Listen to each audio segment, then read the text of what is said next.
nit, hola amics, hola Cíntia. Un nou capítol en les dones catalanes. Explica'ns, Cíntia, qui és la dona d'aquesta nit? Avui els contaré d'una dona guerrera a Peralada. Circa 1245-1300. Pagesa, enmig de la croada que el papa havia impulsat contra la corona d'Aragó. Una dona no es va deixar atemorir per les tropes enemigues. La seva actuació, immortalitzada per Ramon Muntaner, fins i tot va sorprendre Pere el Gran. El 1285, l'Empordà no era una comarca idíl·lica.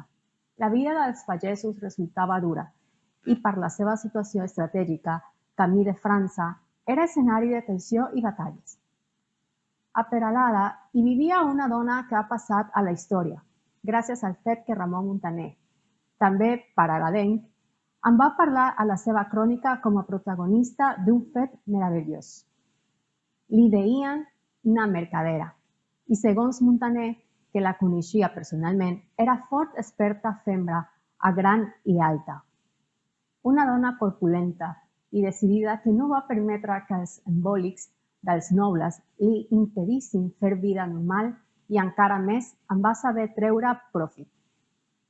Vestida d'home. Aquells anys, Catalunya vivia la croada contra la corona d'Aragó, que va impulsar el nou papa Martí IV, després que Pere el Gran ajudés als sicilians a expulsar la dinastia dels Anjou de la seva illa.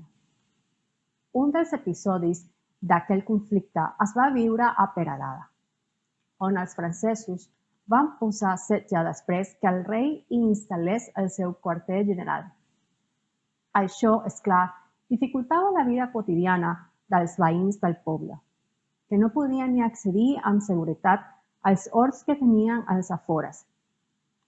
Una mercadera, però, va decidir intentar-ho. Per això es va vestir d'home i, armada amb llança, espasa i escut, va anar a collir les cols que necessitava per cuinar. Tot anava bé, fins que va sentir el so d'uns picarolls. Eren dels guarniments d'un cavall francès que havia caigut amb el seu genet, a un rec proper. La mercadera s'hi va acostar, va clavar la llança a la cuixa del soldat i li va dir: «Cavaller, rendiu-vos o morireu». La cara del guerrer devia ser un mapa. Botí de guerra. Al cap d'una estona, el rei Pere va observar atònit com aquella pagesa disfressada amb robes d'home li lliurava un presoner. Sembla que s'ho va fer explicar diverses vegades. La mercadera va rebre el botí de guerra tal com li pertocava, el cavall i les armes del presoner, i també el rescat que en va pagar l'exèrcit de França per recuperar-lo entre les seves flers. Poc temps després, el rei va marxar del poble i Peralada va ser arrasada pel foc. 15 anys després, amb el poble ja reconstruït, l'heroïna hi va morir amb 55 anys.